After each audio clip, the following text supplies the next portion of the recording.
Olá, bem-vindos ao Café com Impacto. Eu sou Gabi Valente. Hoje temos a alegria de receber Adriana Bezerra do Carmo. O último sobrenome eu li, que eu não conhecia. Adriana Bezerra do Carmo, da Flow Desenvolvimento Integral. Isso. Adri, bem-vinda. Obrigada, Gabi. Adoro quando você me chama de Adri. Eu sempre faço isso, né? Eu apresento a pessoa, nome, sobrenome, a organização, e depois eu imediatamente tenho um apelido, porque eu acho que as conversas com mais intimidade, primeiro que a gente já tem essa relação, né? Sim. Mas mesmo quando não tem, eu gosto da... E as pessoas me chamam de Adri, acredita isso? No geral, eu mesmo sou nos conhecida. Trabalhos corporativos? Mesmo nos trabalhos corporativos. Então você é Adri, é igual a minha, eu resolvi assumir o Gabi também. Tirei bom. todos os outros, que eu falei, bom, só me chamam assim, vamos assim. Adri, querida, acho que a conversa que a gente tem para fazer hoje é tão importante. A Adri trabalha há muitos anos com questões ligadas ao trabalho nas organizações, né, mundo corporativo. A gente vai conversar sobre isso e talvez não exista um lugar que esteja com tantos sintomas dessa transição planetária que a gente está vivendo do que esse lugar do mundo do trabalho. Exato. Né, Adri? Me fala um pouquinho o que é a Flow, o que vocês fazem, qual é a tua profissão, quem é você? Tá bom.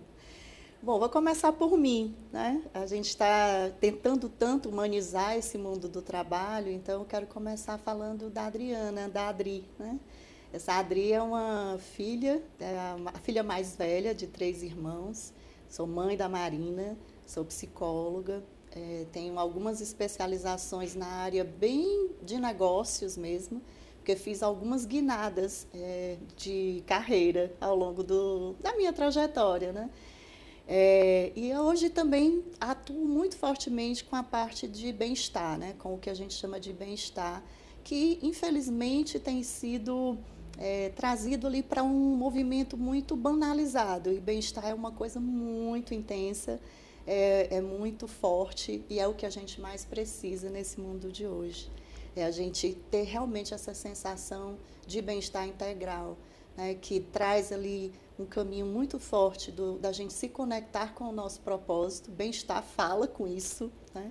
Por mais que a gente não imagine, mas bem-estar fala com a gente buscar o nosso propósito de vida. Bem-estar fala com as nossas emoções, com os nossos afetos. Bem-estar fala com ética, né? Fala do coletivo acima do individual. Então, esse bem-estar social também faz parte, né, do que a gente faz aqui na Flow. Quem diria que a gente ia juntar compliance e bem-estar? Isso! O problema, Gabi, é que isso não é claro, né? Você juntou aqui imediatamente, mas nem sempre isso fica claro nas organizações. Então, é preciso a gente falar mais disso, né? E é isso que a Flow faz? É isso que a gente faz. A gente traz essa ideia, né, de que o bem-estar é estratégico. É estratégico para a nossa vida, é estratégico para a nossa carreira, é estratégico para os ambientes de trabalho e é estratégico para a sociedade. Sem bem-estar, a gente não consegue colocar nossa potência para fora. E o que nós estamos vivendo agora nesse mundo, né, e você bem colocou, o mundo do trabalho reflete muito fortemente o que a gente está vendo na sociedade, no planeta de uma maneira geral. O que a gente mais percebe é a nossa falta de potência, muitas vezes, né? É uma certa condição ali que as pessoas estão tendo de meio que apatia, né, ou desengajamento. Eu não estou falando só no mundo do trabalho, eu estou falando de uma maneira geral. Então, quando a gente olha para esse conceito, né, ou então na academia, eu gosto muito de estudar, sabe, Gabi? Então, na academia, a gente olha isso como um construto, né, de bem-estar, de felicidade, de autorrealização. E esse construto de bem-estar, né, essas 3 partezinhas aqui que eu trouxe, ele fala da nossa potência enquanto ser humano, né? Então, a Flow faz isso, né? Nós nos consideramos facilitadores de transformação. Para organizações, para empresas. Não só. Não né? só. Para a vida, para a carreira e para os ambientes de trabalho. E a gente acredita que no momento que a gente traz essa ideia, né, da transformação pessoal a partir do autoconhecimento individual. Parece redundante, mas eu quero fazer essa divisão para ficar claro, né? Esse autoconhecimento, eu comigo, né? Quando a gente puxa as pessoas para esse autoconhecimento, elas são capazes de entender melhor o que acontece não só dentro delas, né? Mas nas suas relações com os outros. Então, a gente vem para um outro nível que sou eu com o outro, né? E nesse eu com o outro, a gente começa a ter relações que são mais nutritivas, né? E a partir disso, a gente consegue mudar esse entorno, porque parece que brota dentro de nós também aquela força que diz, peraí, eu vim para esse mundo para fazer o quê, afinal de contas? Né? Então, eu trago muito, e a gente até já discutiu isso, né? Sim. Essa questão do autoconhecimento como um caminho de transformação que gera desenvolvimento integral, porque somos seres integrais, né? Nós temos várias dimensões, não é só o corpo físico, mas a gente tem uma dimensão emocional que fala ali dos nossos afetos, né, dos nossos humores. Que o corpo físico quase responde por ela, né? Então, ela imediatamente ele é acionado, né, quando a gente tem uma emoção mais forte, seja ela uma emoção que eu chamo de regenerativa, né, que traz ali vida de volta, né, traz um pulsar, uma vitalidade. Mas o corpo também fala quando essa emoção é degenerativa, né? Ela me tira dessa condição de vitalidade. Mas a gente também tem uma dimensão que é mental, né? Nós temos os nossos paradigmas, crenças, né? Nós temos nossa forma de pensar, nosso modelo mental. Nós também temos uma dimensão que é social, essa do relacionar, né? Da gente ter as nossas formas de agir com o outro. Os sistemas sociais, os né, sistemas Adri, que sociais. estão aí antes da gente, né? Isso, exatamente. E a gente tem uma dimensão espiritual, que fala de sentido, significado, propósito, né? Essa palavra hoje, infelizmente, também está muito banalizada, Sim. Mas ela tem um significado muito importante, né? E a gente precisa resgatar esse significado. É uma palavra que foi over, né? Foi super usada e destacada, e eu também acho que ela ficou ela se perdeu um pouco de um sentido, porque nos negócios de impacto socioambiental positivo, eu sempre gosto de dizer o nome completo para as pessoas terem autonomia para estudar, para encontrar, para descobrir, para desbravar esse ambiente, mas que a gente chama carinhosamente de negócios de impacto. Propósito muitas vezes é desvinculado de um impacto socioambiental positivo. E ele não pode ser. Não dá. Né? Se o meu propósito de vida é sentar aqui nesta cadeira e meditar da hora que eu acordo até a hora que eu durmo, não, assim, a gente precisa questionar o impacto social e ambiental de cada propósito. Porque, às vezes, o meu propósito é ganhar dinheiro, por exemplo. Né? É uma frase que a gente escuta. Não, né? Propósito não tem a ver com isso, não é o que você escolheu fazer da sua vida só, né? É como é que você se relaciona com as outras pessoas, com o planeta, né? Como é que você melhora esse mundo? Eu entendo propósito assim, né? Como é que você pode ser um agente de transformação positiva, né? Isso, exatamente. Não sei se você concorda com isso. Concordo plenamente, e é isso que precisa ser resgatado, né? Na nossa vida pessoal, na nossa carreira, né? Nas organizações, isso de fato precisa ser resgatado. Né? Vamos falar um pouquinho das empresas, Adri? Deixa eu só voltar um pouquinho. Lembra que a gente estava falando aqui dessa multidimensionalidade, né? Física, emocional, mental, social e espiritual. As empresas também têm essas dimensões. Né? É importante a gente entender. Então, a Flow fala da vida, olhando essa integralidade do ser humano, essa integralidade das organizações e a integralidade da sociedade, né? Então, nós não somos separados, não somos só carne e osso, né?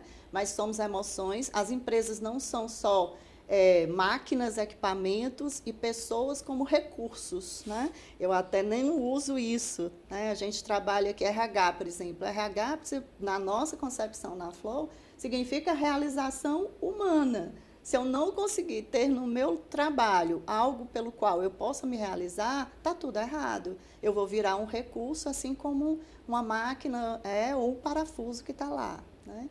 Então, eu queria só reforçar um pouquinho isso, sabe, Gabi? Porque na Flow a gente trabalha com toda essa integralidade para olhar para a vida, olhar para as nossas carreiras. Carreira é uma escolha que a gente faz, né? E a gente deveria fazer essa escolha com base no bendito propósito que você acabou de falar, né? E carreira, ela pode ser uma carreira que não obrigatoriamente eu tenha que morrer com ela ao longo da vida, né? Eu mesma sou um exemplo disso, né? Quantas vezes eu já fiz 3 grandes trocas de carreira, porque meu coração chamou por isso, né? Então, é importante a gente ter essa visão mais ampla. E, com isso, a gente também olha para as organizações, né? Então, vida, carreira e organizações. O que a gente faz é facilitar essas transformações de forma integral, né, de vida, carreira e ambientes de trabalho, para gerar mais bem-estar, né? Para gerar, de fato, algo mais harmonioso, mais regenerativo na nossa vida. Que lindo! Este é um propósito. Este é o nosso propósito. Este é um grande propósito. Isso mesmo, Gabi. Adri, vamos falar um pouquinho das organizações. Esse programa tem como público-alvo e como interlocutor o mundo dos negócios, né? A gente opera e gosta do assunto e acha que é um grande transformador social, os negócios de impacto socioambiental positivo, negócios de impacto, negócios sociais, negócios com fins de melhorar o mundo, com o objetivo de melhorar o mundo. Mas você atua em muitas organizações que não têm essa modelagem, né? Você atua no mundo corporativo normal. E nesse mundo corporativo normal, a gente agora está vendo uma onda de ESG, que é Environmental, Social and Governance, que é uma sigla que resume boas práticas de gestão alinhadas com tudo isso aqui que a gente está conversando. Eu queria te ouvir um pouquinho sobre o quanto o ESG e essa onda do ESG, que não está dissociada das crises climáticas, das crises sociais, das grandes pautas humanas, né? Como é que essa onda de ESG abriu uma fresta de oportunidade para que a gente aprofundasse essas conversas todas? Sim. É interessante escutar o que você traz, né, do ESG, porque essas práticas elas já existiam em algumas corporações, né, algumas organizações que já se organizaram dessa maneira, né, pensando de forma mais sistêmica, pensando que não era só o negócio por si só, né, mas os impactos que ele gera. Mas o ESG ele ganha um rumo maior, né, uma potência maior, com o próprio advento da pandemia, né? Então, um primeiro ponto importante na pandemia é que as pessoas precisaram começar a ser cuidadas dentro das organizações. E isso foi uma total mudança de paradigma, né? Elas precisaram começar a ser cuidadas na pandemia? Porque o que acontece... Estou assustada. Mas deixa eu te explicar por quê, né? Isso é uma coisa importante a gente entender. O que aconteceu na pandemia, né? Nós entramos em lockdown, a maioria das empresas nunca tinha trabalhado em home office, né? Nesse formato de trabalho, mas as empresas tiveram que colocar as pessoas para casa. E a pandemia ela trouxe uma emoção coletiva muito forte, que é o medo, né? Então, as pessoas tinham medo de morrer, tinham medo de pegar doença, tinham medo de contaminar pessoas em casa, né? E elas começaram também a ter medo de perder o emprego, né? De não ter trabalho e não dar conta do que, né, do seu sustento, da sua sobrevivência. E muitas perderam, né, Adri? Muitas perderam. Vocês não têm noção do que a gente escutou, né? Assim, nos trabalhos corporativos, coisas drásticas mesmo que aconteceram com as pessoas, né? Às vezes pessoas de uma única família perderam vários entes queridos, amigos, enfim. E aí o que é que acontece? Isso começa, imagina, né? As empresas não sabem lidar com essa situação de colocar todo mundo para casa. Por quê? Porque o paradigma, né, que existia e ainda existe, infelizmente, né, é o paradigma de uma liderança comando-controle. Então, eu preciso ver, eu preciso estar olhando, eu preciso estar controlando. Eu digo que eu preciso, né, o líder comando-controle, ele fica com a faca enfiada no pescoço da pessoa. Obviamente, essa faca é invisível, né, Mas é uma faca de, cadê, já terminou? Ó, te passei faz 5 minutos, você ainda não me deu o retorno, né? E um modelo de vigiar. Vigiar, né? total. Vigiar. Sim. Que não estabelece relações de confiança, né, Adri? Não. Não é possível Não numa tem. relação de... Não tem vínculo, né? Não tem vínculo, não tem confiança, não tem Isso. comunidade, não tem construção, não tem nem autorresponsabilidade, porque a outra pessoa está tão esvaziada, né, desse... Eu costumo dizer que é tratar adulto feito criança, né? Um resumo agora, perfeito. O líder que é comando-controle, né? O gestor que é comando-controle, ele trata um adulto como se ele fosse criança, mas ele quer que o adulto haja como adulto. É impossível isso acontecer, essa conta não, essa equação aí não vai fechar. Nesse modelo relacional, modelo, né? Porque é um modelo mesmo de pai para filho, mas esse filho teimoso, né? Esse filho que o pai tem um certo olhar negativo para ele, de que eu preciso vigiar, porque senão ele não vai Senão não vai dar certo. Não vai Já dar começou certo. errado. Já né? começou errado, né? A gente precisa fazer uma pausa rápida, num primeiro intervalo, a gente já volta com a Adriana Bezerra, da Flow Desenvolvimento Integral, para falar sobre futuro do trabalho. Até já.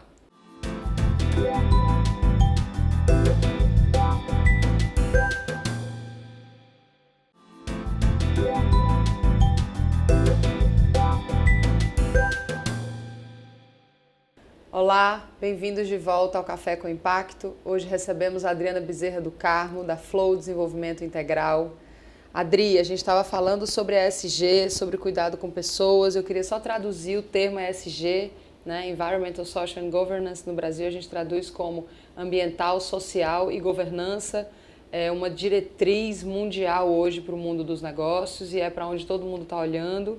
Quando a gente já vinha falando sobre impactar positivamente pessoas e planeta, de repente abriu-se essa fresta também nos mercados, né, nas bolsas e nos grandes fóruns e grandes fundos de investimento com a pauta do ESG, porque o nosso tempo está acabando, né, Adri? Você estava falando sobre cuidar das pessoas, queria que você fechasse o raciocínio, né? De repente, na pandemia, as organizações em massa perceberam que precisavam cuidar das pessoas. Sim.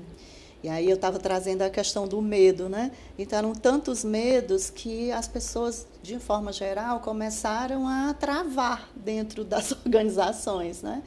Então, como é que eu conseguiria produzir bem? Como é que eu consigo, como ser humano, produzir bem se eu não estou com a cabeça naquele lugar onde eu estou trabalhando, né? E as organizações começaram a trazer isso por uma preocupação, eu diria, de uma certa forma muito genuína, né? Mas também com essa outra preocupação de que, nesse momento, a gente precisa tanto dessa produtividade e ela não está chegando, né? A produtividade caiu e, por isso, as organizações em massa foram cuidar das pessoas. Então, eu diria que teve um caminho, sabe? Que não foi só por conta da produtividade, mas porque as pessoas realmente estavam precisando.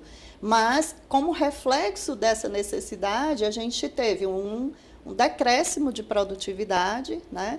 Uma dificuldade também das pessoas conseguirem ser criativas, né? Buscarem caminhos novos, porque a cabeça estava ali focada muito fortemente no problema, né? E era um problema, enfim, mundial, tinha sentido, né? O medo acontecer enquanto emoção coletiva, tá? Então, eu diria assim, que essa massificação do cuidado das pessoas dentro das organizações, ela meio que nasce na pandemia. Se a gente tivesse que ter um marco, né, definindo esse momento, eu acredito, eu vejo, né, que foi o momento da pandemia. Tá? E aí, as práticas, né, principalmente do ESG, elas começam a ser revisitadas, né, de uma maneira muito embrionária, porque inicialmente as áreas de recursos humanos, né, que normalmente são as áreas que atuam com essas práticas, né, as próprias lideranças estavam tão envolvidas ali em buscar caminhos, né, que elas precisavam também pensar em novas formas de fazer. Então, começa um movimento mais forte, eu diria assim, né? De busca, mesmo que meio que assim, eu estou buscando, estou querendo entender onde é que está, né? Desesperadamente caçando. É uma caça. Eu acho que você usou a expressão certa, uma espécie de caça, assim, como é que a gente faz da melhor maneira, né? E aí, óbvio, eu estudei no Japão, eu estudei gestão no Japão, sabe, Gabi? E uma coisa que a gente aprende no Japão, o Japão é uma sociedade muito diferente, né? Então, eles têm um pensamento muito sistêmico, mas eles também desenvolveram um sistema de gestão que é muito compartimentado, né? Então, esse treino entre pedaço e todo, eu consegui fazer muito com o que eu aprendi lá, né? Não só com as práticas, as técnicas de gestão que eu vi, mas na sociedade. Então, é meio que interessante, assim, porque parece dicotômico, né? Eu tenho o todo e eu tenho as partes e vejo... E eu vi que, na pandemia, começou a ser esse movimento, né? De preciso quebrar aqui um pedaço, olhar ali e fazer ações muito específicas para reduzir o estresse das pessoas, diminuir a ansiedade. A ansiedade estourou. Desde 2018, o Brasil é o país mais ansioso do mundo. Gente, esse número, para mim, esse dado, ele é muito desesperador. Né? Como é que a gente construiu o país mais ansioso do mundo? E a ansiedade é movida a medo, né?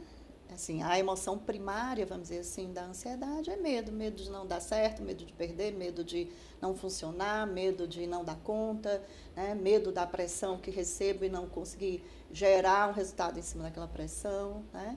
E hoje o Brasil, infelizmente, é o segundo país no mundo em burnout. Então, a gente tem essas estatísticas, tristes estatísticas. Segundo país no mundo em burnout. Isso, meu Deus. Isso. Então, esse cuidado, ele precisou acontecer, sabe, Gabi? Foi uma necessidade... Qual é o primeiro país do mundo em burnout? Não sei te dizer agora, porque eu acabei... Fiquei curiosa, tentando entender, assim, o que do Brasil tem nesse país para eu poder entender o que diabos é isso. Vou ficar te devendo depois me fala, porque, né, para poder falar, então calma, o que né? Como é? Vou procurar. Mas um dado tá ligado ao outro, né, Adri? Isso. Se é o primeiro país em ansiedade, as pessoas vão... O burnout, ele pode provocar ansiedade, ele pode provocar pode pressão, ser provocado também por ansiedade, pode ser provocado também por essa pressão toda, né, que a gente sente de dar conta das coisas. Adri, quais são as práticas dentro das organizações que estão funcionando? Então, Gabi, eu penso que a gente precisa ter um olhar mais sistêmico, né? Porque uma coisa é a gente organizar práticas, ações, né? Eu vejo muitas empresas fazendo ações isoladas, né? O programa de bem-estar, um programa de liderança, né? Mas as coisas parecem não se conectar, né? E aí eu entendo que a gente precisa criar dentro das organizações, e muitas delas já estão fazendo isso, uma jornada, né? Dentro de uma jornada, a gente tem práticas que se interligam, né? E que uma solidifica a outra, né? Uma traz o apoio para a outra funcionar. Então, por exemplo, nós estamos vivendo uma mudança de paradigma do mundo, né? As empresas que não entenderam isso ainda, elas vão fracassar. Elas não vão dar conta de continuarem inteiras, né? A gente está vendo já alguns exemplos disso, inclusive com questões de governança gravíssimas, né? E quando isso estoura, né, numa questão dessa de governança, como a gente tem visto ultimamente, imagina como é essa implosão dentro da empresa, ou seja, a empresa já vinha implodindo, né? Claro. E obviamente que isso se retrata dentro das suas da forma que ela tem de gerir, né? Gerir pessoas, enfim. Então, essa mudança de paradigma, ela precisa ser vista com muita seriedade pelos empresários, né? E qual é essa mudança de paradigma? A gente está saindo de um mundo que é tudo separado, né? Então, o ser humano se separou da natureza, e ele entendeu que ele é maior do que a natureza, e isso aconteceu historicamente quando veio a propriedade privada. Então, alguém entendeu que tem um pedaço de terra e eu posso mandar naquele pedaço de terra. Eu começo a ter um boizinho ali, né? Uma mulher para trocar. Uma mulher. Porque no surgimento da propriedade privada surge o patriarcado. As duas coisas patriarcado, estão diretamente ligadas. E aí, essa é a segunda grande separação, né? Que é do masculino e feminino. E o que a gente vê hoje no mundo do trabalho ainda é essa separação. Os homens ainda ganham mais do que as mulheres. As mulheres ocupam menos cargos de liderança do que os homens. E muitas vezes, quando ocupam no arquétipo masculino, porque é o sistema que tem, né? Vigente. É a forma que elas sabem, né? Que nós sabemos. Eu também passei por isso, Gabi, a ponto de chegar a adoecer. Né? Eu comecei a liderar com 22 anos de idade, então eu não sabia nem o que era liderança. Muito menos uma liderança feminina. Muito menos, porque eu liderava indústria, né? Claro. E eu tinha 16 pessoas abaixo de mim, a maioria eram homens. E depois eu fui liderar com 24 anos uma equipe dentro da área automotiva, olha só, né? Com 49 pessoas ligadas a mim. Uma única mulher. Nossa. 48 homens mais velhos que eu, né? Técnicos, e eu é psicóloga, imagina. Mulher, tu é raçuda, hein? Então, mas para ser raçuda, eu precisei, entre aspas, né? Precisei porque naquela época era o recurso que me cabia, né? Eu precisei assumir esse arquétipo masculino, né? Sim. Esse jeitão de, né? O meu diretor lá batia na mesa, eu batia junto com ele. Né? Claro. Então, eu achava bonito, e a maior parte das mulheres achava isso bonito, e tem umas que ainda acham até hoje. Então, essa é a grande segunda separação que a gente viveu. Né? A primeira, natureza, homem, a gente acha que manda na natureza, e por isso ela acha que ela pode dar conta de todos os nossos, né, extravios, vamos dizer assim, porque é quase um extravio, né, do que quase a gente não, faz. né? Eu estou querendo ser boazinha, sabe? Não estou não, porque não preciso disso. Mas aí vem a segunda separação desse masculino e feminino, e aí a gente começa a ver também uma outra separação, né, que é do externo e o interno. Então, é mais importante aquilo que está fora do que o que está dentro de mim. E aí, a pandemia trouxe isso muito forte. Espera aí, será que o mais importante é o carro que eu ando? Que está na garagem que eu não uso há meses? Que eu não uso há meses, né? Será que é mais importante o cargo que eu ocupo? Será que é mais importante, sei lá, né, a roupa que eu uso para trabalhar ou a caneta que eu tenho para assinar? Eu estou exagerando, mas para ser didática, né? Tentando ser didática. E aí a gente perdeu a conexão com esse interno. Essa foi a terceira grande separação que nós vivemos na humanidade. E eu estou falando isso historicamente. Sim, né? sim. E a pandemia trouxe isso muito claro. Peraí, eu preciso olhar para dentro. Né? Adri, eu queria recuperar uma coisa que eu acho que você falou que é muito importante para mim e que é o mais difícil da gente fazer as pessoas entenderem o que é um modelo de negócio de impacto. Quando você fala que o ESG e as práticas, porque ESG é um conjunto de boas práticas de gestão, sim, cuidando de ambiente, pessoas e governanças.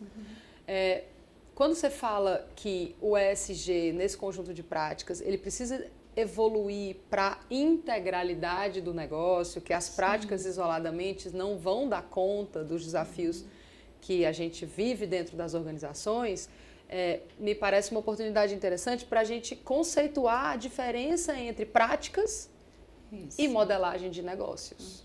Né? Quando você modela um negócio que tem essa compreensão de integralidade, que tem como interesse fundamental melhorar a vida das pessoas ou intervir ambientalmente de forma positiva no planeta, e as consequências que isso traz na gestão das pessoas, na relação com as comunidades, na relação com os stakeholders, na relação com... Né, a modelagem desse negócio, o core business desse negócio, a relação desse negócio com... Né, toda a forma de gestão muda. Sim. Então, é diferente quando você pinça práticas de gestão e quando você né, pensa isso de forma integral num desenho de modelo de negócio. Né? Isso, para mim, é uma distinção muito didática, muito simples para a gente que está dentro das discussões que o ESG tem. A ESG hoje em dia já está sofrendo críticas, né? Fora daqui já tem muitas críticas, porque tá bom, um grande compêndio de boas práticas, mas e aí? Né? Até que ponto a gente realmente consegue, com boas práticas, fazer essas transições que você está falando, que exigem muito mais profundidade, muito mais, né? Agora, eu queria te perguntar, as organizações têm reais benefícios em cuidar das pessoas? Quais são esses benefícios? Existem reais benefícios, né? O principal benefício é engajamento, né?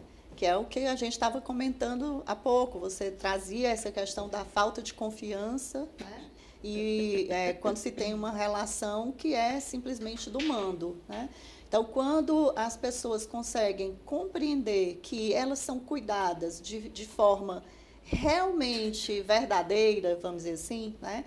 E esse cuidado muito mais amplo do que só uma ação de cuidado, e ela percebe que a própria empresa, ela se compromete de fato com esse bem-estar mais integral que a gente falou aqui no início, aí tudo muda, né? A gente começa a ver as pessoas muito mais, vamos dizer assim, engajadas no que elas têm, no que elas fazem dentro das organizações. Esse eu diria que é o principal ganho, né? Porque quando a gente fala de engajamento, a gente está falando de uma pessoa que olha para o seu trabalho e ela compreende assim, isso é comigo sim, né? Isso faz sentido sim para mim, né? Meu trabalho é, sim, significativo. E quando isso acontece, aí eu vou voltar ao que a gente comentou antes, né? Ela traz toda a potência dela, né? Então, ela se autorrealiza porque ela consegue usar dentro do ambiente de trabalho os recursos que ela tem para trazer essa potencialidade, né, para se fora. Torna um adulto, né, aí nessa relação. E essa também. Relação já é adulta, né? Claro. Porque quando a gente tem esse verdadeiro caminho dentro das organizações de não mais separar as coisas e sim integrar, né? Que aí tem tudo a ver com aquelas separações que eu estava falando, né? Essa empresa realmente cuida do meio ambiente, essa empresa realmente se preocupa com diversidade, com equidade, né? Não é só, eu sou diverso. O Brasil é um país super diverso, mas ele não é um país equânime. Equânime, né? Não é. Então, quando as pessoas começam a ver isso, aí elas começam a entender assim, faz sentido, né? A gente vai fazer o nosso segundo intervalo e já volta. Estamos falando sobre trabalho no mundo dos negócios de impacto e das novas economias. Até já!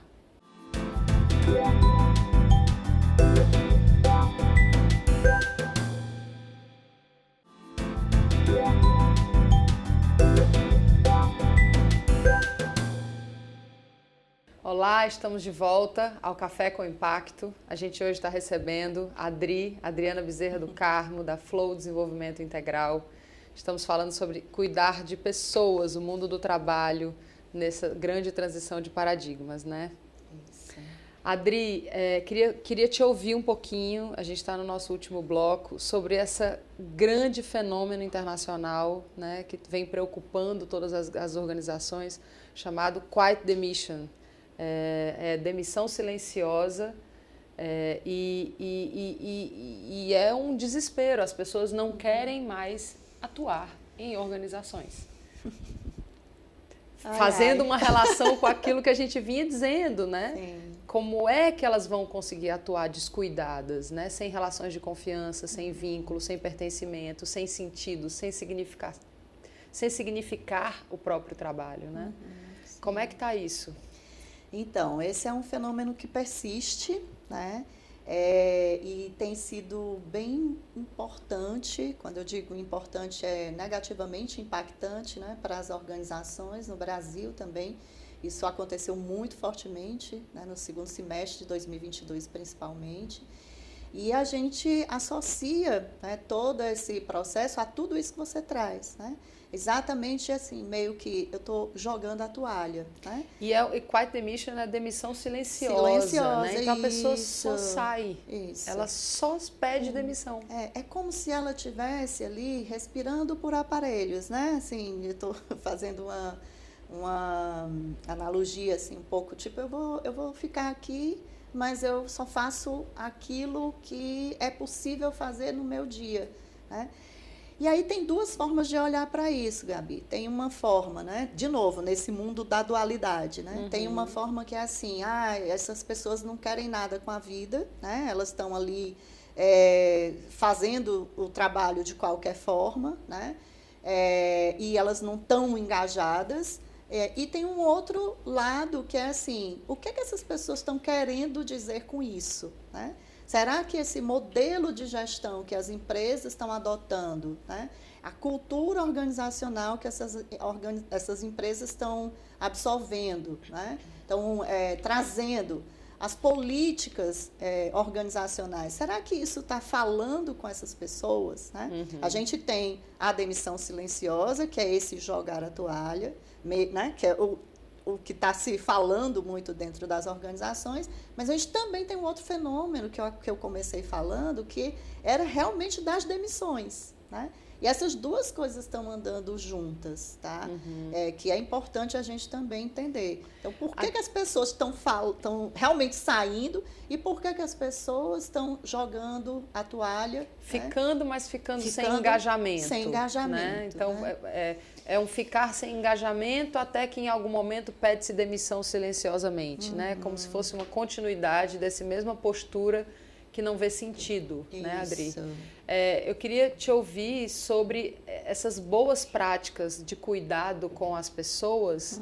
As pessoas sabem quando é de verdade, né? Sabem. Só voltando àquela questão do primeiro país, você me pegou aqui, né? E no intervalo eu vi que é o Japão. O primeiro país em burnout do mundo é o Japão, né? E eu fui lá, né? E conheço a sociedade japonesa e sei o tanto de pressão que eles têm. E só voltando a essa questão do cuidado. Quando as pessoas percebem que esse cuidado é verdadeiro, e eu comentei um pouco sobre isso, né, elas ficam dentro das organizações. A gente tem bons exemplos, inclusive aqui no Ceará, em Fortaleza, né, de uma empresa que é linda. Né, o processo dele é genuíno de cuidado.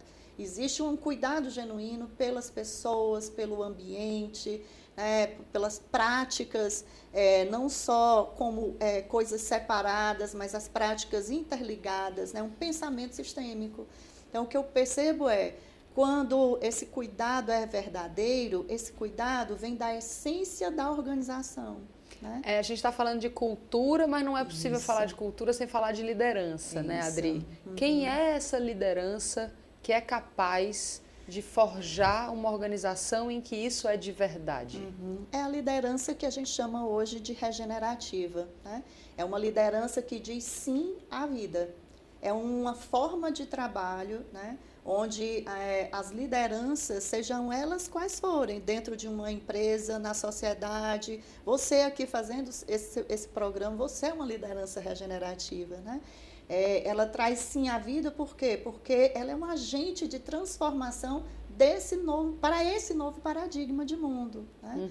Então, quando a gente fala de construir uma cultura dentro das organizações, que seja uma cultura regenerativa, a gente está falando, Gabi, vou fazer de novo a ligação com aquele pontinho que eu acabei de trazer, da empresa olhar para a sua essência verdadeira.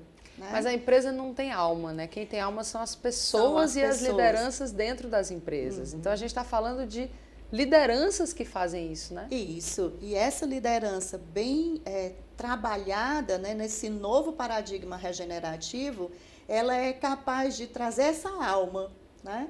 Inclusive, a gente fala isso na liderança regenerativa, né? Empresa com alma. Liderança Regenerativa é um livro lindíssimo da Laura Storm, que é uma grande bíblia que rege todas essas transições de liderança para onde a gente tem que ir, né? E aí, Gabi, tem um caminho para se fazer isso, né? essa liderança, olhar para essa liderança, né? As empresas olharem para essa liderança a partir deste novo paradigma, que é o paradigma integrativo, né? E não o paradigma da separação. A gente precisa vir para esse paradigma de juntar homem e natureza, aí a empresa vai ter um A ali do ambiental, do ASG, né? O ESG, que faça sentido para ela. Ela vai ter realmente um verdadeiro comprometimento com aquilo que é de valor para a natureza. De novo, é juntar esses pedaços, né? Então, é olhar para a diversidade e inclusão no S do ESG e entender que isso é real dentro dessa organização, né? É olhar para o indivíduo e entender que ele não precisa mais vestir uma capa de super-herói e criar uma imagem idealizada de fora para dentro, mas ele pode ser gente dentro da organização. E aí a gente tem ali a segurança psicológica que ajuda nesse processo, tem metodologias que ajudam nesse processo, né? A gente tem que olhar, por exemplo, o homem e a mulher. Falei da separação antes, então uma empresa que tem esse paradigma regenerativo, ela traz de volta essa integração. Né? E essa liderança regenerativa, a gente resgata o verdadeiro humano. A gente está precisando, dentro das empresas, de criatividade, por exemplo. Né? Todo mundo fala de inovação, mas como é que eu posso inovar sem ser criativo? Né? A gente foi treinado para viver o hemisfério esquerdo há séculos, né? Quando vem ali a ideia de que corpo, mente e alma está tudo separado. Então, a gente vem pela cognição, pela inteligência, por isso. E cadê a minha área que olha a criatividade? Então, eu tenho que juntar skills, né, isso. Adri? Soft skills, né? Eu tenho que olhar... Hoje a gente está falando de habilidades humanas. Emocionais, né? Além das socioemocionais, a gente está falando de habilidades humanas para esses líderes. Que significa o quê, Gabi? A gente está falando de compaixão, né? A gente está falando de empatia. Né? A gente está falando de cuidado. Então, a gente precisa buscar essa condição de enxergar isso de uma forma mais ampla. Só que isso vem, Gabi, da essência da organização. É o que você fala nos negócios de impacto socioambiental positivo, né? O meu core business é esse, ok, onde é que está aqui, onde é que eu quero resolver um problema do mundo, né? Então, nessa essência do negócio, precisa conter essa integração de novo, né? E aí, na Flow, a gente está forjando um termo chamado autoconhecimento organizacional. Por quê? Porque parte desse autoconhecimento mesmo, né? Da essência verdadeira do que a empresa quer fazer para o mundo, né? Não é só fazer no mundo ou tirar do mundo, mas o que ela quer fazer para o mundo, para deixar a marca dela no mundo de forma absolutamente positiva, né? Então, não adianta mais fazer missão, valores, visão, pregar nas paredes e o dito não ser o feito, né? Os valores serem pregados, mas não serem vividos. Eu acho muito impressionante esse momento dessas discussões, porque parece que até hoje, né, trabalhadores que construíram organizações até hoje sabiam que havia um abismo entre missão, visão, valor e o dia a dia das organizações e de algum modo a gente seguiu com esse abismo, né? E eu acho muito dolorido, porém necessário, que agora a gente parece que não tem mais a resiliência para seguir sustentando esse abismo, né? Tem uma professora que eu amo muito do Gaia Education, a May East, e um dia ela me disse isso, um dos maiores problemas do mundo é resiliência demais. Então eu gosto muito dessa ideia de que a gente quebra mais cedo, de que a gente aponta o abismo mais cedo, de que a gente enxerga a incoerência mais cedo, né? A gente tem aí pesquisas, eu não vou lembrar de cabeça nenhuma, mas são muitas que eu já li, falando sobre os novos trabalhadores e a impossibilidade desses novos trabalhadores de se vincularem onde não tem verdade. Isso, é verdade. Né? Onde eles não percebem. Isso é intuitivo, é igual você dizer, tem um leão atrás daquela câmera ou não tem um leão atrás daquela câmera? De algum jeito a gente sabe se tem ou se não tem um leão atrás daquela câmera, né?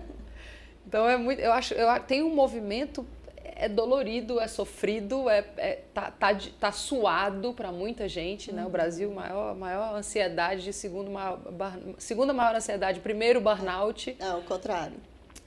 Primeiro ansiedade, segundo burnout. Isso. Não tem nenhuma informação boa nessa frase, né? Não tem conforto, não tem saúde mental, não tem pessoas trabalhando com alegria, né? Mas talvez haja uma oportunidade da gente olhar para esse abismo e transformar, né? Eu acredito nessa oportunidade, é por isso que eu tomei isso como meu propósito de vida. Né? Um outro dado também terrível do Brasil, né? O Relatório Mundial da Felicidade. O Brasil caiu 12 casas do ano passado para cá, né? 11 casas. Né? 11. Isso é o FIB? É o Relatório Mundial da Felicidade que se organiza com base no FIB. Né? E aí, bem interessante para você ver, né? Ano passado eles olharam o relatório pensando nos últimos 10 anos, porque foi o aniversário de 10 anos do relatório, né?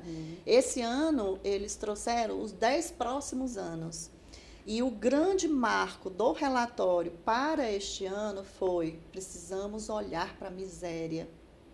Não podemos mais nos calar para a miséria. O que é que as empresas estão fazendo para isso, Gabi? Muito pouco. Né? O que é que as empresas estão olhando nesse sentido? Outra coisa também do relatório precisamos trazer a compaixão para todos os ambientes onde nós vivemos, inclusive para as organizações. Porque pela compaixão a gente consegue entender as necessidades, né, desse outro e atendê-las. E aí, como é que a gente pode falar dentro de uma organização de ESG ou de ODS, por exemplo, sem integrar todas essas coisas? Claro. Eu não acredito nessa separação dessas caixinhas, né? Adri, qual é um primeiro passo? Porque a gente está falando de uma transição paradigmática, sistêmica, né, de muito tempo, um desafio que me parece assim, que no nível individual, como é que uma pessoa pode... Qual é o primeiro passo? O empresário que está nos assistindo, ele acorda, assiste o nosso programa no sábado e ele fala o que é que eu posso fazer, né, nessa grande transição planetária. Eu acho que a primeira grande resposta é assim: que bom que você está se perguntando o que é que eu posso fazer. Eu penso, Gabi, que o primeiro passo é se incomodar, né? É se incomodar e dizer assim: peraí, minha empresa tem o potencial de fazer algo diferente da forma como eu estou fazendo. E óbvio, a gente está falando de um pêndulo, né? Um pêndulo, eu não posso ir de um lado para o outro tão rapidamente, porque eu vou quebrar aqui, né? A história do radical, né? Isso aqui a gente internamente, é uma piada interna, né? Mas a gente precisa trazer esse pêndulo para esse processo de transição, né? Precisa realmente fazer essa real transição.